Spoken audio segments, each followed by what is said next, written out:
Magluluto tayo ng gluten rice. Yan siya, 4 glass, 1 kilo. Ito na yung coconut, siya. Pero kung may gata kayo, pwede kayo gumamit ng gata. Tapos 2 coconut na coconut yung ginagamit ko dito. Tapos ilalagay ko dito. Ganyan. Cream na siya.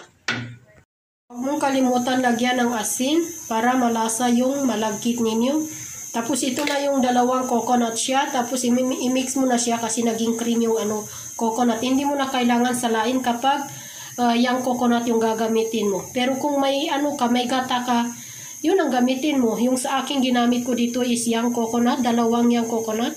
Yun ang ginamit ko. Now, kumukulo na yung ating gluten rice.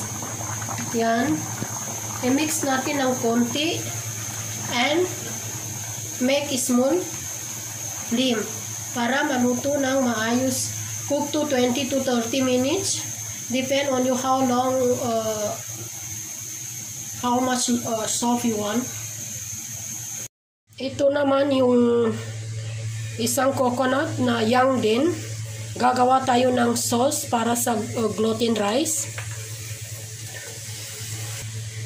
Isang coconut and 1 cup of sugar. Depende na yan sa inyo kung magkano katamis yung gusto nyo ilagay sa sweet na gluten rice.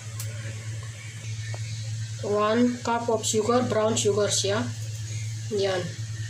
Ito yung sauce ng gluten rice. I-update ko kayo kapag tapos na tayo. Tapos na yung ating sauce. Dark chocolate yung linagay ko dito. Yung ating malagkit na kanin. Tina-transfer ko na sa Pyrex para malagay ko yung sauce. Ating sauce. So, ito na yung ating product. Ginawan ko siya ng dark chocolate.